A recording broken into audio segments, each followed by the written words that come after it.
Meet the editors. രാഷ്ട്രീയകാര്യ സമിതി കഴിഞ്ഞു. പല വഴിക്കോ കോൺഗ്രസിലെ നേതൃത്വം എന്നതാണ് ഇന്നത്തെ ചോദ്യം.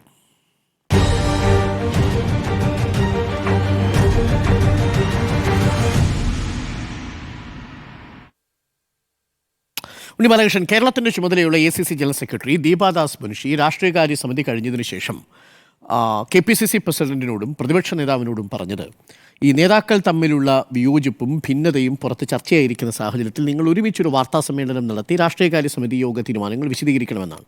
അത് നടന്നില്ല. അത് നടന്നില്ലെന്ന് മാത്രവുമല്ല, പിന്നീട് വരുന്ന റിപ്പോർട്ടുകൾ സൂചിപ്പിക്കുന്നത് പലതരത്തിലുള്ള അഭിപ്രായങ്ങൾ ഉണ്ടാവുന്നു. VD സതീശിനെതിരെ ഒരു വിഭാഗം രംഗത്ത് വരുന്നു. ഈ രഹസ്യ സർവേ അടക്കം ഇന്ന് നമ്മൾ റോഷിപാൽ പുറത്തുവിട്ട വാർത്തയിലടക്കം AP അനിൽകുമാറിൻ്റെ ഭാഗത്തു നിന്ന്, ശൂരനാട് രാജശേഖരൻ്റെ ഭാഗത്തു നിന്ന് കടുത്ത വിമർശനവും ഉയരുന്നു. പല തട്ടുകളിലായി പല വഴിക്ക് നീങ്ങുകയാണോ കോൺഗ്രസിൻ്റെ നേതൃത്വം? പല വഴിക്ക് കോൺഗ്രസിൻ്റെ നേതൃത്വം നീങ്ങുകയാണ്, അഥവാ ആ നേതൃത്വം അത്തരത്തിലൊരു പ്രതീതി ജനങ്ങൾക്കിടയിൽ സൃഷ്ടിച്ചു കഴിഞ്ഞു എന്നാണ് എൻ്റെ അഭിപ്രായം. നോക്കൂ, ഇപ്പോൾ കോൺഗ്രസിൻ്റെ ശക്തിയായി നമ്മളിപ്പോഴും പറയുന്നൊരു കാര്യം കോൺഗ്രസിലെ ഗ്രൂപ്പുകളാണ്, അല്ലേ? ഇപ്പം നമുക്കറിയുന്നത് പോലെ കാലാകാലങ്ങളായിട്ട് കോൺഗ്രസിൽ അതിശക്തമായ 2 ഗ്രൂപ്പുകളുണ്ടായിരുന്നു. കരുണാകരൻ്റെ നേതൃത്വത്തിൽ I ഗ്രൂപ്പ് ഉണ്ടായിരുന്നു, AK ആൻ്റണിയുടെ നേതൃത്വത്തിൽ A ഗ്രൂപ്പ് ഉണ്ടായിരുന്നു. 2 ഗ്രൂപ്പുകളായിട്ട് നിൽക്കുമ്പോഴുള്ളൊരു പ്രത്യേകത എന്ന് വെച്ചാൽ ആ ഗ്രൂപ്പിന് അതിൻ്റേതായിട്ടുള്ളൊരു ഡിസിപ്ലിൻ കൂടി ഉണ്ടായിരുന്നു യഥാർത്ഥത്തിൽ. ഇപ്പം അത് കഴിഞ്ഞതിന് ശേഷം നമ്മൾ കാണുന്നത് ഒരു 3-ാം ഗ്രൂപ്പിൻ്റെ പിറവിയാണ്. രമേശ് ചെന്നിത്തലയുടെയും KC വേണുഗോപാലിൻ്റെയൊക്കെ നേതൃത്വത്തിൽ. എന്തായിരുന്നു 3-ാം ഗ്രൂപ്പ് ഉണ്ടാകാനുള്ള കാരണം? K മുരളീധരനെ കരുണാകരൻ അധികാരത്തിലേക്ക് ഉയർത്തിക്കൊണ്ടുവരുന്നു എന്നതിൻ്റെ പ്രതിഷേധമായിട്ടാണ് രമേശ് ചെന്നിത്തലയും KC വേണുഗോപാലും MA ഷാനവാസും അടക്കമുള്ള കരുണാകര ഭക്തരെല്ലാം കൂടി ചേർന്ന് തിരുത്തൽവാദികൾ എന്ന് പറഞ്ഞിട്ട് 3-ാമതൊരു ഗ്രൂപ്പ് കൂടി ഉണ്ടാക്കുന്നത്. അങ്ങനെ അതിശക്തമായ 3 ഗ്രൂപ്പുകളായിരുന്നു കേരളത്തിലെ കോൺഗ്രസിനകത്ത് പ്രവർത്തിച്ചുകൊണ്ടിരുന്നത്, കോൺഗ്രസിൻ്റെ കാര്യങ്ങളിൽ തീരുമാനങ്ങൾ എടുത്തുകൊണ്ടിരുന്നത്.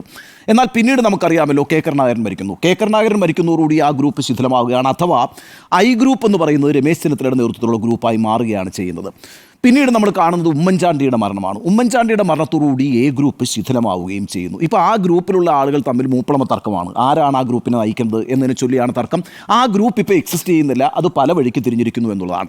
ഇപ്പോൾ വേറൊരു കാര്യം കൂടി സംഭവിച്ചിട്ടുണ്ട്. ഇനി I ഗ്രൂപ്പ്, രമേശ് ചെന്നിത്തല പ്രതിപക്ഷ നേതാവായിരുന്ന സമയത്ത് I ഗ്രൂപ്പ് ഒട്ടൊക്കെ ശക്തമായിരുന്നു. അന്ന് അദ്ദേഹത്തിൻ്റെ അനുയായി ആയിരുന്നയാളാണ് ഇന്ന് പ്രതിപക്ഷ നേതാവായിരിക്കുന്ന VD സതീശൻ എന്ന് പറയുന്നത്. അപ്പോൾ വേറൊരു ഇക്വേഷൻ കോൺഗ്രസിനകത്ത് രൂപപ്പെടുന്നു. VD സതീശൻ്റെ ഒരു പ്രധാനപ്പെട്ട നേതാവായിട്ട് വരുന്നു KC വേണുഗോപാൽ. I ഗ്രൂപ്പ് തന്നെ ഉണ്ടായിരുന്ന രമേശ് ചെന്നിത്തലയുടെ അനുയായിയായിട്ടുള്ള KC വേണുഗോപാൽ ദേശീയ നേതൃത്വത്തിൽ വളരെ ശക്തനായി മാറുന്നു.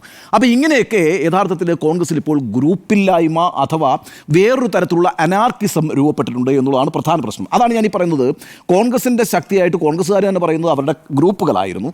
ആ ഗ്രൂപ്പുകൾക്ക് അതിൻ്റേതായിട്ടുള്ളൊരു ഡിസിപ്ലിൻ ഉണ്ടായിരുന്നു, ഒരു നേതൃത്വം ഉണ്ടായിരുന്നു, അവർക്ക് അവരുടേതായിട്ടുള്ള അജണ്ടകളുണ്ട്. ആ ഗ്രൂപ്പുകൾ വലിയ ഫൈറ്റുകൾ നടത്തിയിട്ടുണ്ട് കോൺഗ്രസിനകത്ത്. അതൊക്കെ ആ കോൺഗ്രസിനെ ഒരർത്ഥത്തിൽ ശക്തിപ്പെട്ട് മുന്നോട്ട് കൊണ്ടുപോകാനാണ് സഹായിച്ചിട്ടുള്ളത്. ഇന്ന് നമുക്ക് വിലയിരുത്താൻ കഴിയും. ഇപ്പോൾ സംഭവിച്ചിരിക്കുന്നത് എന്താണെന്ന് വെച്ചാൽ, ഞാൻ നേരത്തെ സൂചിപ്പിച്ചതുപോലെ വലിയ അനാർക്കിസമാണ് കോൺഗ്രസിനകത്ത്. ആരാണ് യഥാർത്ഥ ഗ്രൂപ്പ്, അല്ലെങ്കിൽ ആർക്കൊക്കെ പിന്നിൽ ആരൊക്കെയുണ്ട്, ആരൊക്കെ എന്തൊക്കെ ആകാൻ ആഗ്രഹിക്കുന്നു, ഇങ്ങനെ പല തരത്തിലുള്ള കൺഫ്യൂഷൻസ് അതിനകത്തുണ്ട്. ഇനി വളരെ പ്രധാനപ്പെട്ട കാര്യം എന്ന് പറയുന്നത് 2026 തെരഞ്ഞെടുപ്പിനെ കോൺഗ്രസ് കാണുന്നത് ഒരു അധികാരത്തിലേക്ക് തിരിച്ചു വരാം എന്നുള്ള അർത്ഥത്തിൽ തന്നെയാണ്. കാരണം കഴിഞ്ഞ 10 വർഷമായിട്ട് പിണറായി വിജയൻ ഭരിക്കുന്നു, ഒരു ആൻറ്റി ഇൻകംബൻസി ഉണ്ടാകാം. ആ ആൻറ്റി ഇൻകംബൻസിയുടെ അടിസ്ഥാനത്തിൽ നമുക്ക് അധികാരത്തിൽ വരാമെന്ന് കോൺഗ്രസ് വിചാരിക്കുന്നു. അങ്ങനെ അധികാരത്തിൽ വരാമെന്ന് കോൺഗ്രസ് വിചാരിക്കുമ്പോൾ സ്വാഭാവികമായിട്ട് എന്താണ് പ്രശ്നമുണ്ടാവുക? ആരധികാരത്തിൽ വരണം എന്നുള്ളതാണല്ലോ പിന്നുള്ള പ്രശ്നം. ആരധികാരത്തിൽ എന്ന് പറഞ്ഞാൽ ആര് മുഖ്യമന്ത്രിയാകണം എന്നുള്ളതാണ് കോൺഗ്രസിലൊരു ചോദ്യം എന്ന് പറയുന്നത്. അതിന് കുപ്പായം തുന്നിയിരിക്കുന്ന വളരെ പ്രധാനപ്പെട്ട നേതാക്കൾ ഇപ്പോൾ തന്നെ കോൺഗ്രസിൽ അവരുടേതായ നീക്കങ്ങൾ ആരംഭിച്ച് കഴിഞ്ഞു എന്നുള്ളതുകൊണ്ടാണ് കോൺഗ്രസിൻ്റെ നേതൃത്വം പല തട്ടിലായിട്ട് പല വഴിക്ക് പ്രവർത്തിച്ചുകൊണ്ടിരിക്കുന്നത് നമ്മൾ പറയാനുള്ള കാരണം. ഇപ്പോൾ ഉദാഹരണത്തിന് VD സതീശൻ പ്രതിപക്ഷ നേതാവാണ്. സാധാരണ കോൺഗ്രസ് അധികാരത്തിൽ വരികയാണെങ്കിൽ 2 പേർക്കാണല്ലോ അവസരമുള്ളത്. ഒന്ന് KPCC പ്രസിഡന്റ്, അല്ലെങ്കിൽ പ്രതിപക്ഷ നേതാവ്. ഇവരിൽ ആരെങ്കിലും ഒരാളാണ് മുഖ്യമന്ത്രിയായിട്ട് വരിക. ഇവിടെ ഇപ്പോൾ KPCC അധ്യക്ഷനായിട്ടുള്ള K സുധാകരൻ പറഞ്ഞിട്ടുണ്ട് ഞാൻ മുഖ്യമന്ത്രി സ്ഥാനത്തേക്കില്ല എന്ന് അദ്ദേഹം പറഞ്ഞിട്ടുണ്ട്. പിന്നെ ഒരു സാധ്യത എന്ന് പറയുന്നത് VD സതീശനാണ്. അപ്പോൾ VD സതീശൻ മുഖ്യമന്ത്രിയാകണോ വേണ്ടയോ എന്നുള്ളത് ഒരു പ്രധാനപ്പെട്ട പ്രശ്നമായിട്ട് കോൺഗ്രസ് രൂപപ്പെടുന്നു. അതിനാദ്യം ചെക്ക് വയ്ക്കുന്ന ആൾ ആരാണ്? രമേശ് ചെന്നിത്തലയാണ്. കാരണം രമേശ് ചെന്നിത്തലയുടെ അനുയായിയായിരുന്നു VD സതീശൻ. രമേശ് ചെന്നിത്തലയെക്കാളും ജൂനിയറാണ് VD സതീശൻ. ഒരു പ്രത്യേക ഘട്ടത്തിൽ VD സതീശൻ പ്രതിപക്ഷ നേതാവായിട്ട് വരുന്നു. രമേശ് ചെന്നിത്തലയുടെ പ്രശ്നം എന്താ? ഇപ്പോൾ രമേശ് ചെന്നിത്തലയാണ് കേരളത്തിലെ ഏറ്റവും സീനിയർ ആയിട്ടുള്ള നേതാക്കളിൽ ഒരാൾ. ഒരു ഗ്രൂപ്പിൻ്റെ നേതൃത്വം കൊടുത്തുകൊണ്ട് കരുണാകരന് ശേഷം I ഗ്രൂപ്പിൻ്റെ ഏറ്റവും പ്രധാനിയായിട്ടുള്ള നേതാവായിട്ട് നിന്നു.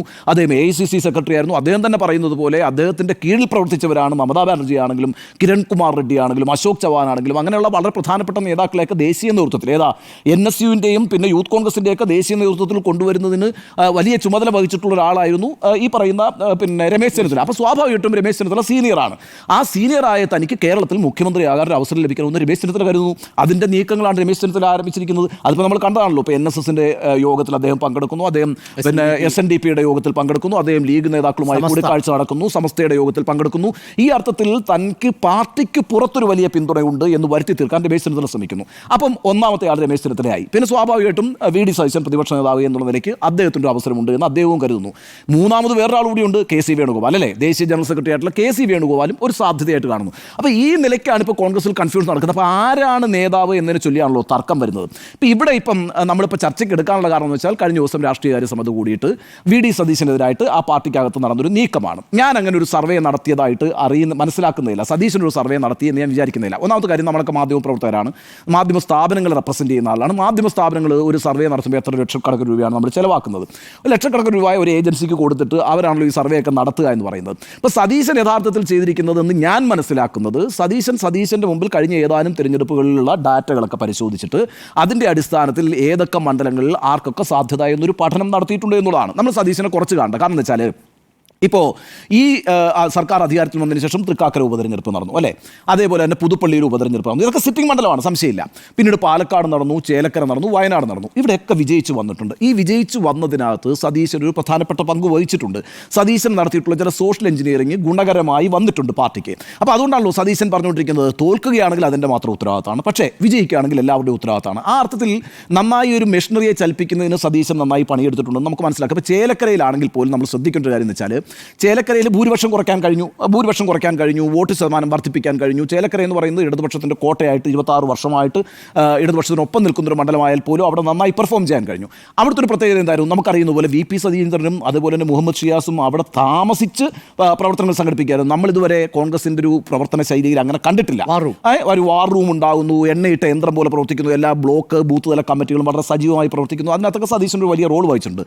ഇനിയിപ്പോൾ പാലക്കാടാണെങ്കിൽ പോലും നമുക്ക് ഓർമ്മയുണ്ടല്ലോ, ഈ അൻവർ സ്ഥാനാർത്ഥി അടക്കം നിർത്തി ഒരു വലിയ വെല്ലുവിളി ഉണ്ടാക്കിയപ്പോൾ സതീശൻ എന്ന് പറഞ്ഞിട്ടുണ്ടല്ലോ, ആര് സ്ഥാനാർത്ഥിയെ നിർത്തിയാലും ഞങ്ങളിവിടെ വിജയിച്ചു വരും എന്ന് പറഞ്ഞിട്ട് വളരെ കൃത്യമായ എന്താണ് ഏറെക്കുറെ ഒരു ധാർഷ്ട്യത്തോടുകൂടി തന്നെ സതീശൻ പറയുന്നത് നമ്മൾ കേട്ടിട്ടുണ്ട്. അപ്പോൾ തന്നെ നമുക്ക് മനസ്സിലാവുന്ന ഒരു കാര്യം എന്ന് വെച്ചാൽ കൃത്യമായിട്ടുള്ള വോട്ടുകളെല്ലാം പിന്നെ സതീശൻ ഉറപ്പാക്കിയിട്ടുണ്ട്. അതിൻ്റെ അടിസ്ഥാനത്തിൽ തന്നെയാണ് ഈ പറയുന്ന ആത്മവിശ്വാസത്തിൻ്റെ പ്രകടനം എന്ന് പറയുന്നത്. അവിടെ എന്താ നമ്മൾ കണ്ടത്? ഭൂരിപക്ഷം നല്ല രീതിയിൽ എന്താ പറയുക, ഷാഫിയേക്കാളും കൂടുതൽ ഭൂരിപക്ഷം ഉയർത്തി രാഹുൽ മാങ്കൂട്ടത്തിൽ അവിടെ വിജയിക്കാൻ കഴിഞ്ഞു എന്നുള്ളതാണ്. അവിടെ മുരളീധരൻ അടക്കം ഉടക്കു വെച്ചുകൊണ്ടിരിക്കുന്ന ഒരു സമയത്താണ് ഈ വിജയം ഉണ്ടാക്കാൻ കഴിഞ്ഞത് എന്നുള്ളതും വളരെ പ്രധാനമാണ്. അപ്പം ആ അർത്ഥത്തിൽ സതീശന് ഈ പറഞ്ഞ തെരഞ്ഞെടുപ്പ് കണ്ടക്ട് ചെയ്യുന്നതിനകത്തൊരു ഇലക്ഷൻ മാനേജർ എന്നുള്ള നിലയ്ക്ക് തനിക്കൊരു പ്രാവീണ്യമുണ്ട്, കഴിവുണ്ട് എന്ന് വിചാരിക്കുന്നു. അതിൻ്റെ അടിസ്ഥാനത്തിലാണ് സതീശൻ ഈ പറയുന്ന കണക്കുകൾ പറയുന്നത്. അതൊരു പ്രതിപക്ഷ നേതാവ് പറയേണ്ടതാണ് എന്നാണ് എൻ്റെ അഭിപ്രായം. കാരണം 2026 നടക്കാനിരിക്കുന്ന തെരഞ്ഞെടുപ്പിൽ രാഷ്ട്രീയകാര്യ സമിതി കൂടുമ്പോൾ ഇനി ഒരു വർഷം കഷ്ടി, അല്ലേ? എന്ന് മാത്രവുമല്ല തദ്ദേശ തെരഞ്ഞെടുപ്പ് നടക്കാനിരിക്കുന്നു. അപ്പം നമുക്കൊരു മുൻകൂർ പ്ലാൻ ഉണ്ടാവണമെന്നു. ആ പ്ലാനുമായി ബന്ധപ്പെട്ട് എൻ്റെ കണക്കുകൂട്ടൽ ഇതാണ് എന്ന് പറയാനാണ് സതീശൻ അവിടെ ശ്രമിച്ചത് എന്നുള്ളതാണ്. പക്ഷേ പ്രശ്നം എന്താണെന്ന് വെച്ചാൽ സതീശൻ മുഖ്യമന്ത്രിയാകാനുള്ള നീക്കമാണോ നടത്തുന്നത്? അത് അങ്ങനെ ആലോചിച്ചുകൊണ്ട് വളരെ ഏകപക്ഷീയമായിട്ട് കാര്യങ്ങൾ നീക്കുന്ന ഒരാളായിട്ട് സതീശനെ മാറ്റുന്നതിനകത്ത് മറ്റു ഗ്രൂപ്പുകൾ പ്രവർത്തിക്കുന്നു എന്നുള്ളതാണ്. അല്ലെങ്കിൽ ഗ്രൂപ്പുകൾ ഇല്ലെങ്കിൽ പോലും അത്തരം താല്പര്യക്കാരുടെ നാവുകളായിട്ട് ചില ആളുകൾ പ്രവർത്തിച്ചു എന്നാണ് ഞാൻ മനസ്സിലാക്കുന്നത്.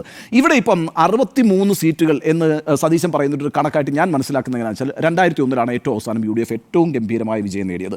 2001 തെരഞ്ഞെടുപ്പിൽ AK ആന്റണിയുടെ നേതൃത്വത്തിൽ അന്ന് മത്സരിച്ച UDF ഏതാണ്ട് 100 സീറ്റ് നേടി, അല്ലേ? 100 സീറ്റാണ് നേടിയത്. ആ 100 സീറ്റ് നേടുമ്പോൾ കോൺഗ്രസിൻ്റെ പിന്നെ സീറ്റ് എത്രയാണെന്നറിയോ? 63 സീറ്റാണ്. 63 സീറ്റിന് ശേഷം പിന്നെ കോൺഗ്രസ് ഇങ്ങോട്ടേക്ക് വരുമ്പം 2006 38 സീറ്റിലേക്ക് ചുരുങ്ങി, 2011 24 സീറ്റിലേക്ക് ചുരുങ്ങി, 2016 ആകുമ്പോഴത്തേക്കും വീണ്ടും 22 സീറ്റിലേക്ക് ചുരുങ്ങി, ഇപ്പോൾ 21 സീറ്റിലേക്ക് ചുരുങ്ങി. അപ്പം യഥാർത്ഥത്തിൽ അവസാനത്തെ ഒരു നല്ല വിജയമെന്ന് കോൺഗ്രസിന് വിചാരിക്കാൻ പറ്റുന്നത് 2001 വിജയം മാത്രമാണ്. അന്ന് 63 സീറ്റുണ്ട്. ഇപ്പോൾ പിന്നെ സതീശൻ പറയുന്നത് ഓൾറെഡി 21 സീറ്റ് നമ്മുടെ കയ്യിലുണ്ടല്ലോ. ഈ 21 സീറ്റ് എന്ന് പറയുന്നത് ഏറ്റവും നല്ല വേവ് നിൽക്കുന്ന സമയത്താണ്. അതായത് ഇടതുപക്ഷത്തിന് അനുകൂലമായൊരു തരംഗം ശക്തമായി സംസ്ഥാനത്തുള്ള സമയത്ത് 21 സീറ്റുകളിൽ വിജയിച്ച് കയറാൻ കഴിഞ്ഞിട്ടുണ്ട് എങ്കിൽ ആ 21 സീറ്റുകൾ അഷ്വർ ആണ്. ബാക്കി നമ്മൾ നേരത്തെ വിജയിച്ചിട്ടുള്ള 63 സീറ്റിൽ 42 സീറ്റുണ്ട്.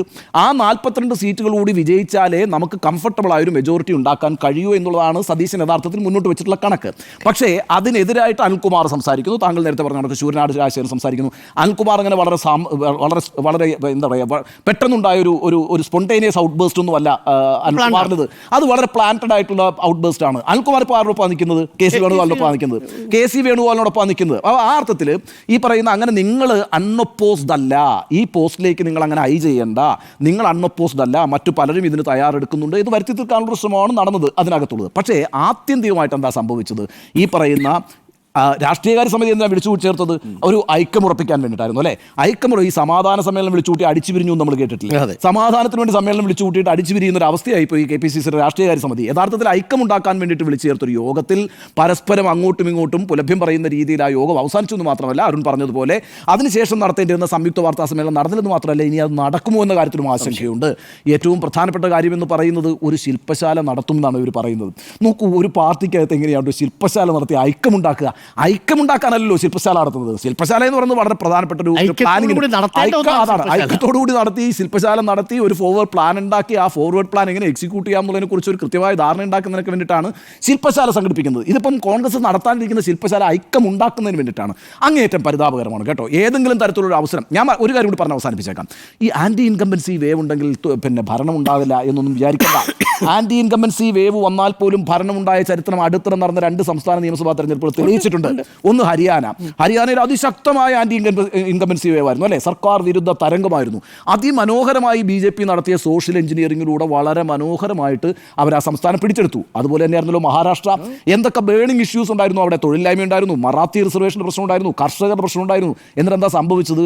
അതിഗംഭീരമായിട്ട് BJP അവിടെ വിജയിച്ചു വന്നു എന്നതാണ്. അത് വളരെ മനോഹരമായ സോഷ്യൽ എഞ്ചിനീയറിംഗ് ആണ്. അതുകൊണ്ട് ഒരു ആന്റി ഇൻകംബൻസി ഉണ്ടാകും. ആ ആന്റി ഇൻകംബൻസിയിൽ പിണറായി വിജയനെതിരായിട്ടും CPM-നെതിരായിട്ടും ഇടതുപക്ഷത്തിനെതിരായിട്ടും ഒരു തരംഗം കാസർഗോഡ് നിന്ന് തിരുവനന്തപുരത്തേക്ക് ആഞ്ഞടിക്കും. അപ്പോൾ നമുക്ക് പുതിയ കുപ്പായവും തുന്നി കേരളത്തിൻ്റെ മുഖ്യമന്ത്രിയുമായി കേരളത്തിൻ്റെ മന്ത്രിസഭ ഉണ്ടാക്കാമെന്ന് വിചാരിച്ച് UDF ഇരിക്കേണ്ട. കാരണം സോഷ്യൽ എഞ്ചിനീയറിംഗ് എന്ന് പറയുന്നത് പുതിയൊരു കാര്യമാണ്. ആ രീതിയിലേക്ക് കാര്യങ്ങൾ വികസിപ്പിക്കാൻ വേണ്ടിയിട്ട് യഥാർത്ഥത്തിൽ സതീശൻ എടുത്തൊരു നല്ല ഇനിഷ്യേറ്റീവാണ്. ആ ഇനിഷ്യേറ്റീവിനെയാണ്, അതിൻ്റെ മുനെയാണ് ഒടിച്ചിരിക്കുന്നത്. പക്ഷേ കോൺഗ്രസ് ഇപ്പോൾ ജനങ്ങൾക്ക് മുമ്പിൽ കാണിച്ചു വെച്ചിരിക്കുന്നത്, അതായത് പ്രസൻറ്റ് ചെയ്തിരിക്കുന്നത് അങ്ങേയറ്റം പരിതാപകരമായ ഒരു ചിത്രമാണ്. അതുകൊണ്ട് 2026 മുഖ്യമന്ത്രിയാകാൻ AK ആന്റണി പറഞ്ഞൊരു വാക്കുണ്ടല്ലോ. AK ആന്റണി അവസാനം നടത്തിയ സമ്മേളനത്തിൽ പറഞ്ഞത് അറിയാമോ? മുഖ്യമന്ത്രിയാകാൻ കുപ്പായം തുന്നിയിട്ടല്ല ഒരു തെരഞ്ഞെടുപ്പിലേക്ക് പോകേണ്ടത്. അതുകൊണ്ട് അത്തരം പണികളിൽ നിന്ന് മാറി നിന്നുകൊണ്ട് പാർട്ടിയെ സംഘടിപ്പിക്കാൻ നോക്കൂ എന്നാണ് ഏറ്റവും മുതിർന്ന നേതാവായിട്ടുള്ള AK ആന്റണി പറഞ്ഞത്. അതിൽ നിന്ന് പാഠം ഉൾക്കൊണ്ട് ഐക്യത്തോടു കൂടി പോയാൽ കോൺഗ്രസിന് കൊള്ളാം എന്നാണ് എൻ്റെ അഭിപ്രായം. നമുക്കൊരു ഇടവേളയെടുത്ത് മടങ്ങി. പല വഴിക്കോ കോൺഗ്രസ് നേതൃത്വം എന്നതാണ് ചോദ്യം. പല വഴിക്ക് തന്നെയാണ് കോൺഗ്രസ് നേതൃത്വം എന്നാണ് എൻ്റെയും ടേക്ക്. ഏതൊക്കെയാണ് നോക്കൂ. നേതൃത്വത്തിലൊരു തർക്കമുണ്ട്.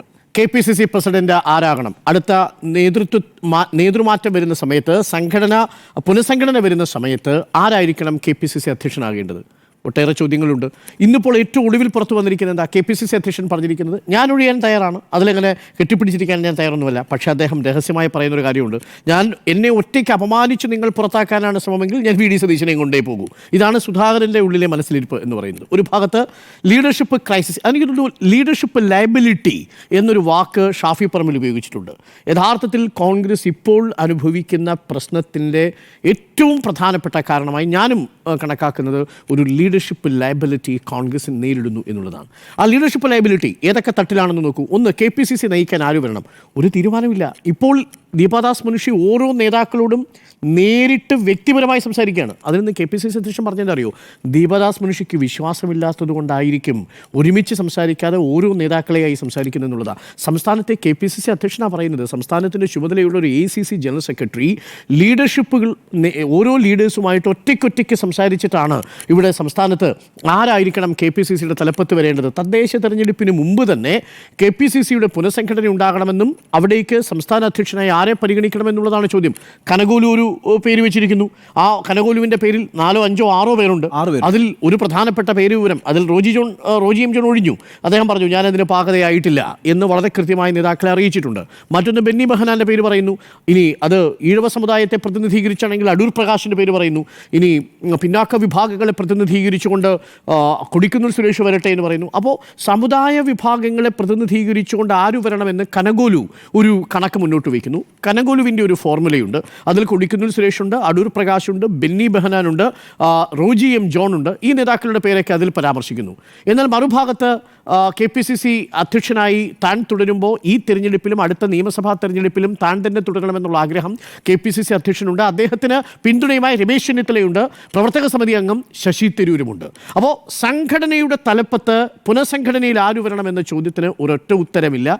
ഒരു ACC ജനറൽ സെക്രട്ടറിക്ക് പല നേതാക്കളുമായി സംസാരിച്ച് ഒരു സമവായത്തിലേക്ക് എത്തേണ്ടി വരുന്ന ഒരു അവസ്ഥയുണ്ട്. ഇത് ദുരവസ്ഥയാണ് എന്നുള്ളതാണ് എൻ്റെ ആദ്യത്തെ ടേക്ക്. ഇനി രണ്ടാമത്, നേരത്തെ ഇവിടെ സൂചിപ്പിച്ച രാഷ്ട്രീയകാര്യ സമിതിയിൽ നടന്ന സംഭവം ഞാൻ മനസ്സിലാക്കുന്നത് ഫ്രം ദ സോഴ്സസ്, കോൺഗ്രസിനുള്ളിൽ നിന്ന്, രാഷ്ട്രീയകാര്യ സമിതിയിൽ പങ്കെടുത്തവരിൽ നിന്ന് ഞാൻ മനസ്സിലാക്കുന്ന കാര്യം, യഥാർത്ഥത്തിൽ VD സതീശൻ അവിടെ പ്രസന്റ് ചെയ്യാൻ തീരുമാനിച്ചത് ഒരു സർവേ ആയിരുന്നില്ല. നമ്മളൊക്കെ ഇന്ന് രഹസ്യ സർവേ എന്ന് പറഞ്ഞാണ് കൊടുക്കുന്നത്. യഥാർത്ഥത്തിൽ ഒരു സർവേ അതിൻ്റെ പൂർണ്ണമായ സ്വഭാവ സവിശേഷതകളോടുകൂടി നടന്നിട്ടില്ല. ഓരോ സ്ഥലത്തും പോയി ഇത്രയധികം സാമ്പിളുകളെ, ഇത്രയധികം ഇൻവെസ്റ്റിഗേറ്റേഴ്സ്, ഇത്രയധികം ക്വസ്റ്റ്യൻ ഉൾപ്പെടുത്തി ഒരു ക്വസ്റ്റ്യനെയറുമായി പോയി സമീപിച്ചിട്ടൊന്നുമില്ല. പകരം ഒരു റിസൾട്ട് അനാലിസിസ് ആണ് ഇവിടെ നടത്തിയിരിക്കുന്നത്. VD സതീശൻ കഴിഞ്ഞ തവണയും ചെയ്തതാ. ഇത്തവണ ഉപതെരഞ്ഞെടുപ്പ് നടക്കുന്ന സമയത്ത് ഓരോ വാർഡുകൾ കേന്ദ്രീകരിച്ച് ഇതേപോലെ റിസൾട്ട് അനാലിസിസ് നടത്തിയിരുന്നു. പാലക്കാടും ചേലക്കരയെ പരാജയപ്പെട്ടു, പക്ഷേ ഭൂരിപക്ഷം കുറയ്ക്കാൻ സാധിച്ചു. അപ്പോൾ റിസൾട്ട് അനാലിസിസിന്റെ അടിസ്ഥാനത്തിൽ സംസ്ഥാനത്ത് 140 മണ്ഡലങ്ങളെയും VD സതീശന്റെ നേതൃത്വത്തിലുള്ള ഒരു ഇലക്ഷൻ ടീം യഥാർത്ഥത്തിൽ ചെയ്തത് 3 ക്ലാസിഫൈ ചെയ്തു. A-B-C എന്നിങ്ങനെ 3 വർഗീകരണം നടത്തി. എയിൽ ഇപ്പോഴുള്ള 21 സിറ്റിംഗ് സീറ്റുകളാണ് ഉൾപ്പെടുത്തിയിരിക്കുന്നത്. അത് നിശ്ചയമായും വിജയിക്കുമെന്നുള്ളതാണ് VD സതീശൻ്റെ കണക്കുകൂട്ടൽ. അതിൽ വലിയ ആശങ്ക വേണ്ടതില്ല. അപ്പോൾ കൂടുതൽ ഫോക്കസ് ആവശ്യമുള്ളത് B കാറ്റഗറിയിലാണ്. C എന്നുള്ളത് കിട്ടാൻ ബുദ്ധിമുട്ടുള്ള LDFന് വലിയ ലീഡ് കൊടുത്തിരിക്കുന്ന മണ്ഡലങ്ങളാണ്. ആ മണ്ഡലങ്ങളെ തിരിച്ചുപിടിക്കണമെങ്കിൽ പ്രത്യേകം സ്ട്രാറ്റജി വേണം. അപ്പോൾ A ഗ്രൂപ്പിൽപ്പെട്ടിരിക്കുന്ന 21 മണ്ഡലങ്ങളും B ഗ്രൂപ്പിൽപ്പെട്ടിരിക്കുന്ന 42 മണ്ഡലങ്ങളിലും പ്രത്യേകം സ്ട്രാറ്റജി വേണം. ഇനി C ഗ്രൂപ്പിൽപ്പെട്ടിരിക്കുന്ന LDFിൻ്റെ നേതൃത്വത്തിലുള്ള അല്ലെങ്കിൽ LDFന് വലിയ ഭൂരിപക്ഷമുള്ള മണ്ഡലങ്ങളിൽ മറ്റൊരു പുതിയ സ്ട്രാറ്റജി വേണം. ഇതാണ് യഥാർത്ഥത്തിൽ VD സതീശൻ പ്രസന്റ് ചെയ്യാൻ ശ്രമിച്ചത്. എന്നിട്ട് VD സതീശൻ പറയാൻ ഉദ്ദേശിച്ചത് എന്താ?